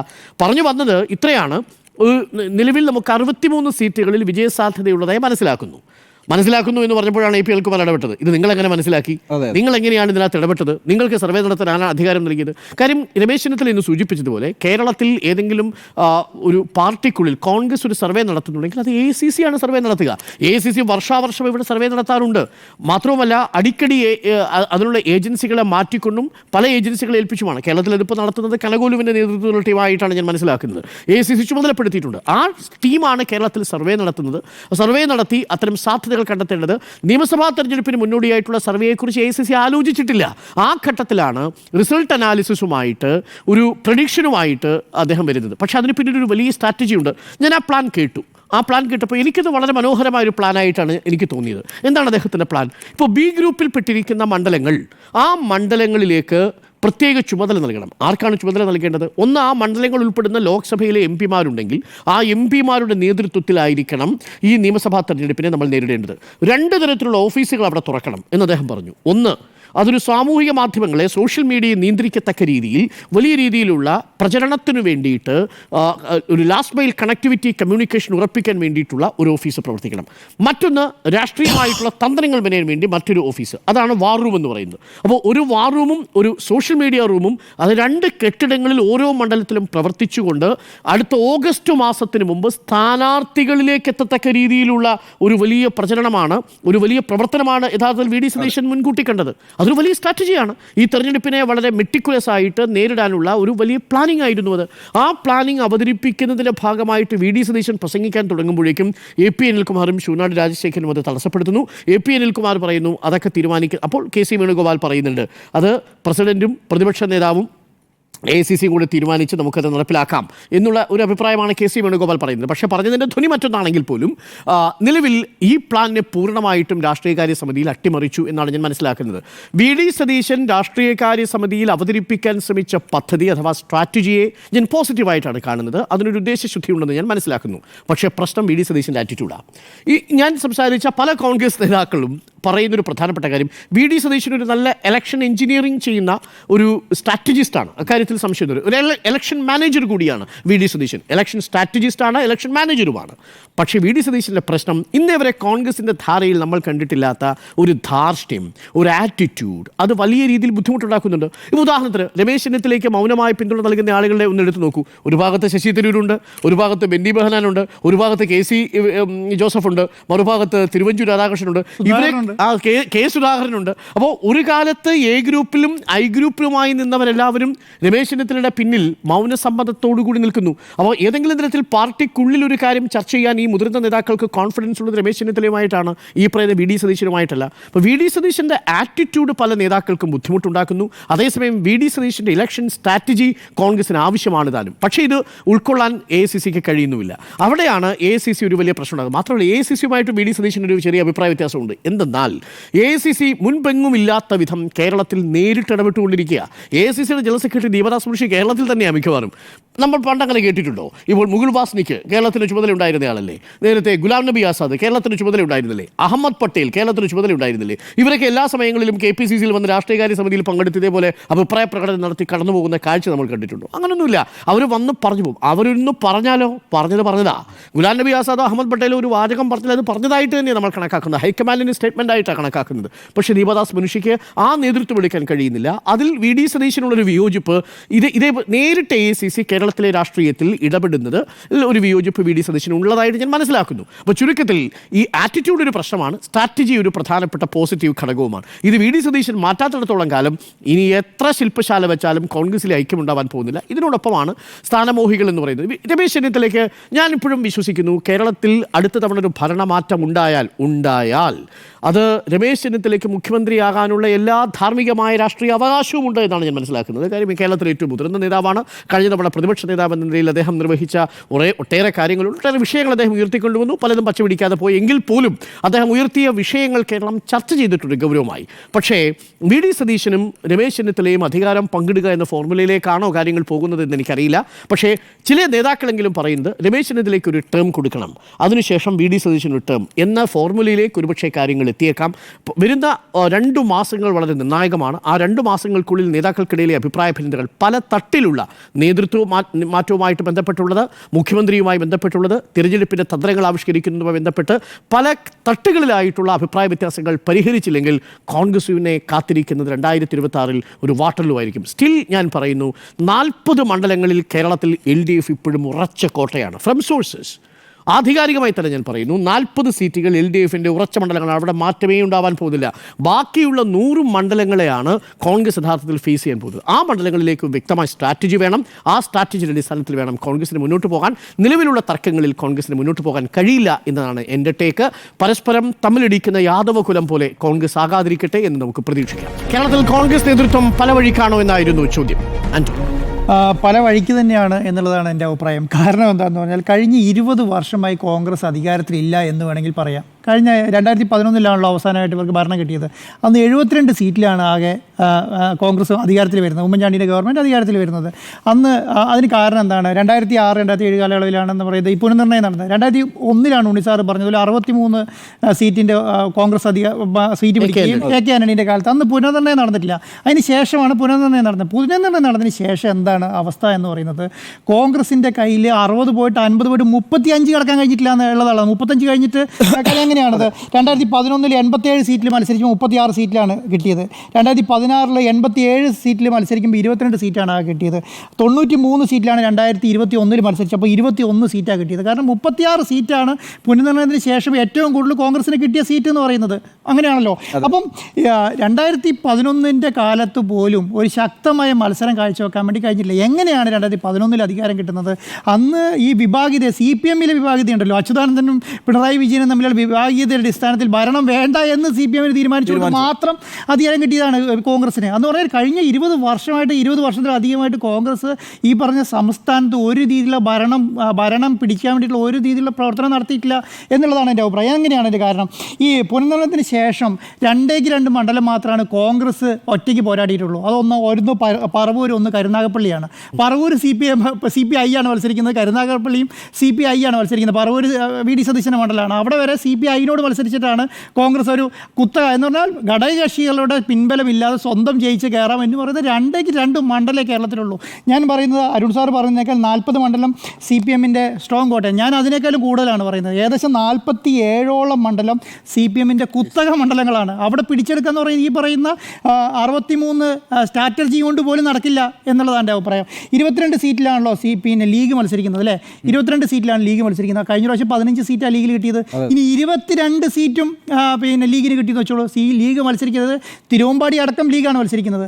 അങ്ങനെയുള്ള 22 സീറ്റും ലീഗിന് കിട്ടിയാൽ തന്നെ കളമശ്ശേരി ലീഗാണ് മത്സരിക്കുന്നത്. കളമശ്ശേരി ലീഗാണ് മത്സരിക്കുന്നത്. അങ്ങനെയുള്ള അത് ഞാൻ പറയുന്നത് ലീഗ് മത്സരിക്കുന്ന മുഴുവൻ സീറ്റും ലീഗ് കിട്ടിയാൽ തന്നെ ബാക്കി 72 സീറ്റിൽ 50 സീറ്റ് എവിടെ നിന്ന് വരണം? 50 സീറ്റ് കോൺഗ്രസിൻ്റെതും കേരള കോൺഗ്രസിൻ്റെ അടുത്ത് വരണം. കേരള കോൺഗ്രസിന് എത്ര സീറ്റ് കിട്ടുമെന്നാണ് നിങ്ങൾ വിചാരിക്കുന്നത്? മാക്സിമം അവർക്കാകെ 10 സീറ്റാണ് കൊടുക്കുന്നത്. 9 സീറ്റാണ് അവർക്ക് കൊടുക്കുന്നത്. 9 സീറ്റും വിജയിച്ചു നോക്കുക. 9 22 9 എത്രയായി? 31. ബാക്കി എത്ര സീറ്റ് വേണം? 40 സീറ്റ് വേണം ഭരണം കിട്ടണമെങ്കിൽ. ഈ 40 സീറ്റ് കോൺഗ്രസ് എവിടെ നിന്നാണ് പിടിക്കാൻ പോകുന്നത്? ഇനി 22 സീറ്റ് ഇവർ സിറ്റി മണ്ഡലം മുഴുവൻ വെച്ചോന്ന് വെച്ചോളൂ. ഇവർ മത്സരിക്കുന്ന 22 സീറ്റും അങ്ങനെ വെച്ചോ. ഇപ്രാവശ്യം ജയിച്ചിട്ടുള്ള സീറ്റ് അത് അങ്ങനെ വെച്ചോ. 21 സീറ്റ് കഴിഞ്ഞാൽ ബാക്കി എത്ര വേണം? 19 സീറ്റ് വേണം. ഈ 19 സീറ്റ് എവിടുന്ന CPM പിടിക്കാൻ പോകുന്നത്? അപ്പോൾ കോൺഗ്രസ് പിടിക്കാൻ പോകുന്നതെന്ന് പറയുന്നത് ഈ 19 സീറ്റ് ഇതുവരെ ഐഡൻറ്റിഫൈ ചെയ്യാൻ കോൺഗ്രസിന് കഴിഞ്ഞിട്ടില്ല. എങ്ങനെ ഐഡൻറ്റിഫൈ ചെയ്യാൻ പറ്റുന്നത്? ആ ഐഡൻറ്റിഫൈ ചെയ്യണം, എങ്ങനെ കൈകാര്യം ചെയ്യണം? ഈ CPM ഉം CPI-യും മത്സരിക്കുന്ന തമ്മിലുള്ള ഡിഫറൻസ് കാൽക്കുലേറ്റ് ചെയ്യണം. CPI മത്സരിക്കുന്ന സ്ഥലങ്ങളിൽ എങ്ങനെയാണ് കോൺഗ്രസിൻ്റെ പ്രവർത്തനം, CPM മത്സരിക്കുന്ന സീറ്റിൽ എങ്ങനെയാണ് കോൺഗ്രസിൻ്റെ പ്രവർത്തനം എന്നുള്ളത് തരംതിരിക്കണ്ടേ? അതിൽ എത്ര സീറ്റ് ഇപ്രാവശ്യം CPI-യിൽ നിന്ന് പിടിച്ചെടുക്കാൻ പറ്റിയ നേതാക്കന്മാരുണ്ട് എന്നുള്ളത് നമ്മൾ മനസ്സിലാക്കണ്ടേ? അങ്ങനെയുള്ള നേതാക്കന്മാരുണ്ട് എന്നുള്ളത് മാത്രമല്ല, കോൺഗ്രസിനെ സംബന്ധിച്ചിടത്തോളം ഇവരുടെ തമ്മിലടി കാരണം ഇപ്പോൾ ശരിക്കും ഞാൻ വിചാരിക്കുന്നത് CPM ഉം കോൺഗ്രസും 2 പാർട്ടികളാണല്ലോ. മനസ്സിലായല്ലോ? CPM ഉം കോൺഗ്രസും അതുപോലെയാണ്. കോൺഗ്രസിൻ്റെ അകത്ത് 2 വിഭാഗമാണ്. ഒന്ന് പിന്നെ പണ്ട് AUI എന്ന് പറയുന്ന ഐക്യത്തോടുള്ള വിഭാഗങ്ങളായിരുന്നു. 2 ഐക്യം ഉണ്ടാണ്. അവർക്കൊരു ധാരണ ഉണ്ടായിരുന്നു, ഞാൻ ആഭ്യന്തരമന്ത്രി നീ മുഖ്യമന്ത്രി, അല്ലെങ്കിൽ നീ മുഖ്യമന്ത്രി ഞാൻ ആഭ്യന്തരമന്ത്രി. ഇവർക്കൊരു ധാരണയുണ്ട്. ഇപ്രാവശ്യം എന്ത് വെച്ചാൽ അനാർക്കിസത്തിൻ്റെ അങ്ങേ അറ്റമാണ് കോൺഗ്രസിൻ്റെ ഉള്ളിൽ നടക്കുന്നത്. അനാർക്കിസത്തിന് അങ്ങേ അറ്റം. ആർക്കും തീരുമാനം എടുക്കാൻ പറ്റുന്നില്ല. ആർക്കും തീരുമാനം എടുത്താൽ നടപ്പിലാക്കാൻ കഴിയുന്നില്ല. ഇപ്പോൾ KC വേണുഗോപാൽ എടുത്താൽ കേരളത്തിലെ കാര്യങ്ങൾ നടപ്പിലാക്കാൻ മാക്സിമം എടുക്കാൻ പറ്റിയാൽ അദ്ദേഹമാണല്ലോ സംഘടനാ ജനറൽ സെക്രട്ടറി എന്നുള്ള നിലയ്ക്ക് അദ്ദേഹമാണല്ലോ തീരുമാനം. അദ്ദേഹം എടുക്കുന്ന തീരുമാനം പോലും കേരളത്തിന് നടപ്പിലാക്കാൻ പറ്റുന്നില്ലല്ലോ. സുധാകരൻ എടുത്ത ഒരു തീരുമാനം എടുത്താൽ നടപ്പിലാക്കാൻ പറ്റുന്നുണ്ടോ? VD സതീശൻ ഒരു തീരുമാനം എടുത്ത് നടപ്പിലാക്കാൻ പറ്റുന്നുണ്ടോ? രമേശ് ചെന്നിത്തല ഒരു തീരുമാനം എടുത്ത് നടപ്പിലാക്കാൻ പറ്റുന്നുണ്ടോ? ഇവരാരുമായിട്ടാണ് ഈ ഘടകകക്ഷികളുമായിട്ട് ഏറ്റവും ബന്ധമുള്ളത്? രമേശ് ചെന്നിത്തലയ്ക്കാണോ, സുധാകരനാണോ, VD സതീശനാണോ? ഇപ്പോൾ ഏറ്റവും മുതിർന്ന ഘടകകക്ഷി അല്ലെങ്കിൽ ഏറ്റവും സീനിയർ മെയിൻ ഘടകകക്ഷി എന്ന് പറയുന്നത് ലീഗാണല്ലോ. ലീഗുമായിട്ട് ഇതിൽ ഏത് നേതാക്കന്മാർക്കാണ് കൂടുതൽ ബന്ധം? നിങ്ങൾക്ക് പറയാൻ പറ്റുമോ? VD സതീശനുമായിട്ടാണോ കൂടുതൽ ബന്ധം? രമേശ് ചെന്നിത്തലയായിട്ടാണോ കൂടുതൽ ബന്ധം? സുധാകരനായിട്ട് ബന്ധപ്പെട്ടോ? 2 പേരെ ഓൾറെഡി സുധാകരൻ നേരത്തെ തന്നെ ലീഗ് അടുപ്പിക്കുന്നില്ല, ആ ഏരിയയിലേക്ക് ലീഗ് അടുപ്പിക്കുന്നില്ല. VD സതീശനെ അടുത്ത കാലത്തായിട്ട് അധികാരിയായിട്ട് അടുപ്പിക്കുന്ന കാണുന്നുണ്ടോ? അടുപ്പിക്കുന്നില്ല. രമേശ് ചെന്നിത്തല അടുപ്പിക്കുന്നു. അങ്ങനെ രമേശ് ചെന്നിത്തല അടുപ്പിച്ചിട്ടുണ്ടെങ്കിൽ ഈ പറയുന്ന സുധാകരനോ ഈ പറയുന്ന VD സതീശനോ സമ്മതിക്കുമോ? അതിന് അനുകൂലമായിട്ട് സമ്മതിക്കുമോ? ഇനി അടുത്ത ഘടകകക്ഷി എന്ന് പറയുന്നത് കേരള കോൺഗ്രസ് അല്ലേ. കേരള കോൺഗ്രസിനകത്ത് KM മാണിയെ അപേക്ഷിച്ച് കേരള കോൺഗ്രസ്സിലെ ജോസഫ് വിഭാഗമാണോ പ്രബലം? ജോസ് കെ മാണിയാണോ പ്രബലമായിട്ട് നിൽക്കുന്നത്? അത് ജോസ് കെ മാണി തന്നെയാണ്. അവിടെ കേരള കോൺഗ്രസ് ജോസഫ് വിഭാഗമല്ല. കാരണം അതിനെ ആരാണ് നയിക്കുന്നത്? അതിന് PJ ജോസഫിന് പണ്ടത്തെ പോലെ അങ്ങനെ നയിക്കാൻ കഴിയുന്നില്ല ഇപ്പോൾ. അപ്പം മലയോര മേഖലയിൽ നിന്ന് എത്ര സീറ്റ് കിട്ടും? സിറ്റി പ്രധാനപ്പെട്ട തീരദേശ മേഖലയിൽ നിന്ന് എത്ര സീറ്റ് കിട്ടും? ഇതൊക്കെ കാൽക്കുലേറ്റ് ചെയ്ത് നോക്കുമ്പോൾ ഞാൻ വിചാരിക്കുന്നത് ഇത് വളരെ ബുദ്ധിമുട്ടായ ഒരു കാര്യമാണ് കോൺഗ്രസിനെ സംബന്ധിച്ചിടത്തോളം. അതുകൊണ്ടാണ് ഞാൻ പറയുന്നത് പുനർനിർണയത്തിന് ശേഷം ഒരു സ്ട്രാറ്റജി പാർട്ടിക്ക് ഡെവലപ്പ് ചെയ്യാൻ പറ്റിയിട്ടില്ല എന്നുള്ളതാണ്. ഒരു പാർട്ടീൻ്റെ ഉള്ളിൽ തന്നെ വിഭാഗീയതയുടെ അങ്ങേയറ്റമാണ്. നമ്മൾ അന്ന് ഈ അച്യുതാനന്ദൻ പിണറായി വിജയൻ വിഭാഗീയത പറയുമ്പോഴത്തേക്കും പാർട്ടി ഒറ്റക്കെട്ടായിരുന്നല്ലോ. അത് അവർ തമ്മിലുള്ള വിഭാഗീയതയുള്ളൂ. 2 നേതാക്കന്മാർ തമ്മിലുള്ള വിഭാഗീയത എന്നുണ്ടായിരുന്നുള്ളൂ. അതിൻ്റെ അകത്തേക്ക് ഗ്രാസ് റൂട്ടിലേക്ക് ജില്ലാ സെക്രട്ടറിമാർ തമ്മിലോ അല്ലെങ്കിൽ നേതാക്കന്മാർ തമ്മിലോ CPM-ൽ അങ്ങനെ കണ്ടിട്ടില്ല. അങ്ങനെ കണ്ടിട്ടുണ്ടോ? പക്ഷേ ഇവിടെ അങ്ങനെ ഉണ്ടാവും. ഇവിടെ യുവ MLA-മാർ, യുവ MP-മാർ ഒരു വിഭാഗം VD സതീശൻ്റെ കൂടെ അങ്ങനെയാണല്ലോ. മുതിർന്ന കൈ വിരളിലെണ്ണാവുന്ന ഷാഫി പറമ്പിൽ, രാഹുൽ മാങ്കൂട്ടത്തിൽ, പിന്നെ T സിദ്ദിഖ്, അങ്ങനെ വിരലിലെണ്ണാവുന്ന എന്ന് പറഞ്ഞാൽ 10-ൽ താഴെ എന്ന് ചോദിച്ചു മാക്സിമം പോയ 10-ൽ താഴെ MLA-മാരാണ് VD സതീശൻ്റെ കൂടെയുള്ളത്.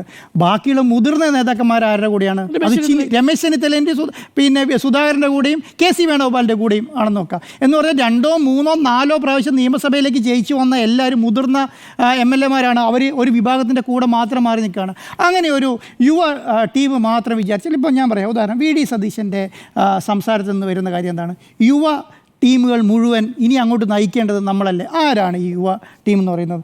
ഒന്ന് രാഹുൽ മാങ്കൂട്ടത്തിൽ, അടുത്തത് ആരാണ്? അബിൻ വർക്കി, പിന്നെ അങ്ങനെയല്ല, ഞാൻ VD സതീശൻ്റെ കൂടെ ഞാൻ പറഞ്ഞത് യുവ നേതാക്കന്മാരുടെ കാര്യം പറഞ്ഞത്. കോൺഗ്രസിലെ യുവ നേതാക്കന്മാരുടെ കാര്യം ഞാൻ പറയുന്നത്. അബിൻ വർക്കി, പിന്നെയാണ് PC വിഷ്ണുനാഥ്, ഈ പറഞ്ഞ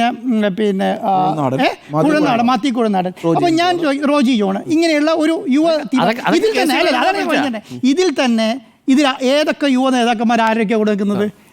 ഷാഫി പറമ്പിലും രാഹുൽ മാങ്കൂട്ടത്തിലും ഒരു ടീമിൻ്റെ കൂടെ, വി ഡി സതീശൻ്റെ കൂടെ, പിന്നെ അബിൻ വർക്കിയും, പിന്നെ അതിനോട് ഭാഗമായി ചെന്നിത്തലേൻ്റെ കൂടെ, പിന്നെ അതുകൂടാതെ KC വേണുഗോപാലിൻ്റെ ഒരു ടീമും. അപ്പം ഇതിനകത്ത് എന്താണ്? അതിനകത്ത് ഓരോരുത്തരെ ഞാൻ പറയാം. അതിൻ്റെ അകത്ത് രമേശ് ചെന്നിത്തല മുഖ്യമന്ത്രിയാവാൻ വേണ്ടി പ്രവർത്തിക്കുന്ന ഒരു യുവ ടീം.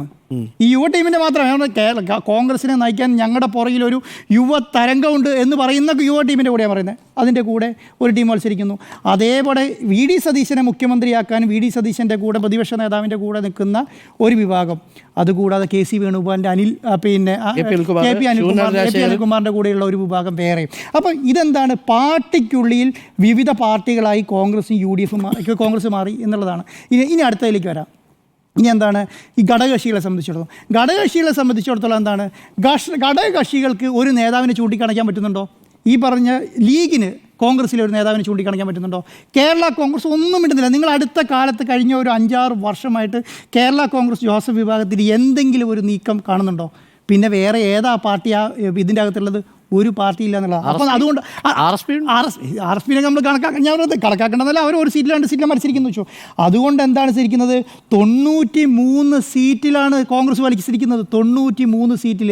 ഈ 93 സീറ്റിൽ മത്സരിക്കുമ്പോൾ 93 സീറ്റിനകത്ത് മത്സരിക്കുമ്പോൾ ആരോടാണ്, എങ്ങനെയാണ് മത്സരിക്കാൻ വേണ്ടി ഇവർക്ക് ഒരു തീരുമാനം എടുക്കാൻ ഇതുവരെ പറ്റിയുണ്ടോ? ഇനി 6 മാസമേ ഉള്ളൂ. 6-7 അല്ല, ഞാൻ പറയട്ടെ, 6-7 മാസമേ ഉള്ളൂ ഇനി പറയുന്ന പഞ്ചായത്ത് ഇലക്ഷൻ അല്ലേ?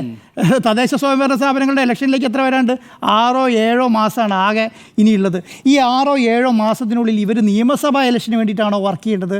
ഈ പറഞ്ഞ പഞ്ചായത്ത് ഇലക്ഷനോ മുനിസിപ്പാലിറ്റി ഇലക്ഷന് വേണ്ടിയിട്ടാണോ വർക്ക് ചെയ്യേണ്ടത്? അങ്ങനെ ഒരു നീക്കമേ നടക്കുന്നത്. ഇനി അത് കഴിയട്ടെ. ഇനി എന്താണ്? ഇനി നമ്മുടെ ഇവരുടെ മണ്ഡലം പുനഃസംഘടന നടന്നിട്ടുണ്ടോ? മണ്ഡലം പുനഃസംഘടന നടന്നിട്ടില്ല. അതിനനുസരിച്ച് വേണ്ടല്ലോ, അത് കഴിഞ്ഞിട്ട് വേണമല്ലോ ജില്ലാ പ്രസിഡന്റുമാരെ മാറ്റണോ വേണ്ടയോ എന്ന് തീരുമാനിക്കാൻ വേണ്ടി. അത് തീരുമാനമായിട്ടില്ല. അത് കഴിഞ്ഞിട്ട് വേണം പിന്നെ കോൺഗ്രസിന് KPCC അധ്യക്ഷനെ മാറ്റണോ എന്ന് തീരുമാനിക്കേണ്ടത്. അതിന് ശേഷമാണല്ലോ. അതിന് മാറ്റമായിട്ടില്ല. പിന്നെ ഇതിന് ഒന്നും തീരുമാനമാവാതെ ഇവർ ചർച്ച ചെയ്യാൻ വേണ്ടി കൂടിയ സാധനമാണല്ലോ രാഷ്ട്രീയകാര്യ സമിതി. അവിടെ എന്താണ് നടന്നത്? അവിടെ സതീശനെ സത്യം പറഞ്ഞാൽ സതീശൻ പറഞ്ഞു തുടങ്ങിയത് മാത്രമേ ഉള്ളൂ. അത് മാത്രമേ സതീശന് ഓർമ്മയുള്ളൂ. സതീശൻ തിരിച്ചു പോയി. പ്രശ്നം പൂർത്തീകരിക്കാതെ അദ്ദേഹം അവിടെ പോയിരുന്നു. എന്നെ പറയാൻ പോലും അനുവദിക്കാത്ത സ്ഥലത്ത് അദ്ദേഹം ഒരു സ്ട്രാറ്റജി. നിങ്ങൾ രണ്ടുപേരും പറഞ്ഞതിനോട് ഞാൻ ആ കാര്യം യോജിക്കുന്നുണ്ട്. ആരെങ്കിലും ഒരാൾ ഇതിന് മുൻകൈ എടുക്കണ്ടേ? എല്ലാവരും മുൻകൈ സ്വന്തം ആവശ്യത്തിന് വേണ്ടി മുൻകൈ എടുത്ത് ഇറങ്ങി തിരിച്ചാൽ, ഇപ്പോൾ രമേശ് ചെന്നിത്തലയാണെങ്കിലും വി ഡി സതീശനാണെങ്കിലും KC വേണുഗോപാലാണെങ്കിലും ഇവരെല്ലാം സ്വന്തം കാര്യത്തിന് വേണ്ടിയിട്ട് ഇറങ്ങിത്തിരിക്കുന്നത് എന്തിനാണ്? എനിക്ക് മുഖ്യമന്ത്രിയാവണം, അല്ലെങ്കിൽ എനിക്ക് പ്രതിപക്ഷ നേതാവണം, അല്ലെങ്കിൽ എനിക്ക് KPCC പ്രസിഡന്റ് ആവണം എന്നുള്ള നിലയിലേക്കാണ് മുന്നിൽ. ഇത് ഞാൻ പാർട്ടിയുമായി മുന്നോട്ട് പോകും എന്ന് ഇവർ അംഗീകരിക്കും തോന്നുന്നുണ്ടോ? ഇവർ അംഗീകരിക്കാനേ പോകുന്നില്ല. ഇനി ഒറ്റ കാര്യത്തോടെ ഞാൻ പറഞ്ഞ് അവസാനിപ്പിക്കാം. ഇവരുടെ ധാർഷ്ട്യത്തിൻ്റെ കാര്യം പറഞ്ഞുകൊണ്ട് ഞാൻ പറയുകയാണ്. ഇവരുടെ കയ്യിൽ ഇപ്പോൾ ഭരണമില്ല. കഴിഞ്ഞ 20 വർഷമായിട്ട് ഞാൻ കണക്കാക്കുന്നത് അങ്ങനെ തന്നെയാണ്. ഉമ്മൻചാണ്ടിൻ്റെ കഴിവുകൊണ്ട് മാത്രം 5 വർഷം നിലനിന്ന് പോയ പാർട്ടിയുടെ കഴിവ് 72 ഇത് നമ്മുടെ സെൽവരാജിനെ അടക്കം പിടിച്ച് ഇവിടെ കൊണ്ടുവന്നത് 73 3-3 സീറ്റിൻ്റെ പിൻബലത്തിൽ 5 വർഷം ഭരണം നടത്തിയത് ഉമ്മൻചാണ്ടിയുടെ മാത്രം കഴിവാണ്. അതിനൊരു കാരണമുണ്ട്. എന്താണെന്നറിയോ? ഉമ്മൻചാണ്ടി ആൾക്കാരെയും നേതാക്കന്മാരെയും ഘടകകക്ഷികളെയും കൈകാര്യം ചെയ്യുന്ന ഒരു ശൈലി ഉണ്ടായിരുന്നല്ലോ. ആ ശൈലി ഇന്നത്തെ ഈ നേതാക്കന്മാർക്ക് ആർക്കിയിലുണ്ടോ? ഒന്നുമില്ലല്ലോ. മീഡിയകളെ കണ്ടാൽ പോലും ഇവർക്ക് മടുപ്പാണ്. ഇവർക്കെതിരെ വാർത്ത കൊടുത്താൽ മടുപ്പാണ്. ഇവർക്കെതിരെ ഒന്ന് സംസാരിച്ചാൽ മടുപ്പാണ്. ഇവരോടൊന്നും സംസാരിക്കാൻ പറ്റില്ല. ഇവർക്കെതിരെ ഒരു തമ്മിലടി എങ്ങനെയാണ് റിപ്പോർട്ട് ചെയ്യാതിരിക്കുക? ജനങ്ങൾക്ക് ഇഷ്ടമുള്ള വാർത്തകളാണല്ലോ നമ്മൾ കൊടുക്കുക. ജനങ്ങൾക്ക് കാണാൻ താല്പര്യമുള്ള വാർത്തകൾ, ജനങ്ങൾ അറിയേണ്ട വാർത്തകൾ ആണല്ലോ നമ്മൾ കൊടുക്കുക. അപ്പോൾ നമ്മൾ എന്താ കൊടുക്കുക? കോൺഗ്രസിനുള്ളിൽ തമ്മിലടി എന്ന് പറഞ്ഞാൽ തമ്മിലടിയാണ് നമ്മൾ പുറത്തു കൊടുക്കുന്നത്. കാരണം അത് അവർക്ക് മനസ്സിലാക്കേണ്ട കാര്യമാണ്. മാത്രമല്ല വി ഡി സതീശൻ മനസ്സിലാക്കാത്തൊരു കാര്യം, ഈ വാർത്തകളൊക്കെ നമുക്ക് കിട്ടുന്നത് കോൺഗ്രസ് ക്യാമ്പിനുള്ളിൽ നമ്മൾ പ്ലാൻ ചെയ്തെടുക്കുന്ന ഒരു വാർത്തയല്ലല്ലോ. അപ്പോൾ ആ ഒരു വാർത്ത പുറത്തു വരുമ്പോൾ വി ഡി സതീശനെ ഒരു ചാനൽ അല്ലെങ്കിൽ മറ്റു മാധ്യമങ്ങൾ കൂട്ടം ചേർന്ന് ആക്രമിക്കുന്നു എന്ന് പറയുന്ന ഒരു ഇരവാദം ഉന്നയിക്കുന്നതിന് എന്ത് പ്രസക്തി എനിക്ക് മനസ്സിലായി. വി ഡി സതീശൻ്റെ മാത്രമല്ല, ഞാൻ പറയുന്നത് കോൺഗ്രസിനെ സംബന്ധിച്ചിടത്തോളം വാർത്തകളെ ഇപ്പോൾ ഞാൻ ഉദാഹരണം ചെയ്യട്ടെ. കഴിഞ്ഞ 7 വർഷമായിട്ട് അല്ലെ 9 വർഷമായിട്ട് ആരാ ഭരിക്കുന്നത് കേരളത്തിൽ? 9 വർഷമായിട്ട് CPM ആണ് ഭരിക്കുന്നത്. കേരളത്തിൽ എത്ര മാധ്യമങ്ങളെ CPM ബഹിഷ്കരിച്ചിട്ടുണ്ട്? അവരയിലാണല്ലോ ഭരണം ഇരിക്കുന്നത്. എത്ര ബഹിഷ്കരിച്ചിട്ടുണ്ട്? അവരയിലാണ് ഭരണം ഇരിക്കുന്നത്, അവരയിലാണ് പോലീസ് ഇരിക്കുന്നത്, അവരയിലാണ് ശൈലി ഇരിക്കുന്നത്. ബഹിഷ്കരിച്ചിട്ടില്ല. ചർച്ചകളിൽ ചിലപ്പോൾ പറയുമ്പോൾ ഇത് ഇന്ന ചർച്ചയാണ് നിങ്ങളെടുത്തെന്ന് പറഞ്ഞ് കുറച്ച് എന്താണ് അവരോട് പിന്നെ ഇത് പുറത്തേക്ക് കാണിക്കുന്നത്. എത്ര മാധ്യമങ്ങളെ ബഹിഷ്കരിച്ചിട്ടുണ്ട്? ഭരണമില്ലാത്ത, ഇനി ഭരണത്തിലേക്ക് വരണം എന്ന് ആഗ്രഹിക്കുന്ന, ഒരു ശൈലി കൊണ്ടുവരണമെന്ന് ആഗ്രഹിക്കുന്ന മാധ്യമങ്ങളെയാണ് ആദ്യം ബഹിഷ്കരിക്കാൻ നോക്കുന്നത്. ഒന്നാമത്തെ കാര്യം. രണ്ടാമത്തെ കാര്യം എന്താണ്? സോഷ്യൽ മീഡിയ മാത്രം വെച്ചിട്ട് മുന്നോട്ട് വരാം. സോഷ്യൽ മീഡിയ ഏറ്റവും കൂടുതൽ കൈകാര്യം ചെയ്യുന്ന പാർട്ടി CPM ആണ്. ഇപ്പോൾ അവരുടെ കയ്യിൽ ഭരണമില്ലാത്തതുകൊണ്ട് മിണ്ടായിരിക്കുന്നതാണ്. നിങ്ങൾക്ക് മനസ്സിലാക്കട്ടെ. അത് കഴിഞ്ഞാൽ BJP ആണ് 3ാം സ്ഥാനത്തേ ഉള്ളൂ. എന്തുകൊണ്ട് ഇടതുപക്ഷം അല്ലെങ്കിൽ CPM ഈ സോഷ്യൽ മീഡിയയെ സ്വന്തമായിട്ട് കൈകാര്യം ചെയ്യുന്നില്ല? അവരുടെ കയ്യിൽ ഭരണം ഇരിക്കുകയാണ്. അതുകൊണ്ട് എന്താണ്? അവർ സേഫാണ്. നിങ്ങൾ ഇലക്ഷൻ ഡിക്ലെയർ ചെയ്യുന്നതിനോടനുബന്ധിച്ച് നോക്കിക്കോളൂ. ഇലക്ഷൻ ഡിക്ലെയർ ചെയ്യുന്ന ഈ പറയുന്ന സോഷ്യൽ മീഡിയ ഹാൻഡിലുകളെല്ലാം CPM അനുകൂല ഹാൻഡിലുകളെല്ലാം പടപടാന്ന് പുറത്തേക്ക് വരുമ്പോൾ ഈ പറഞ്ഞ കോൺഗ്രസിൻ്റെ CPM ഹാൻഡിലൊന്നും അതിൻ്റെ 7 എത്താൻ പോകുന്നില്ല. അതുകൊണ്ട് എന്താ മനസ്സിലാക്കേണ്ടത്? അതുകൊണ്ട് ഇപ്പം കാണുന്ന ഹൈപ്പ് കൊണ്ട് നാളെ രാവിലെ അധികാരം പിടിക്കാം എന്ന് വിചാരിക്കും. പിന്നെ ഉണ്ണിസാർ പറഞ്ഞ വേറൊരു കാര്യത്തോടെ ഞാൻ പറഞ്ഞ് അവസാനിപ്പിക്കാം. എന്താണ്?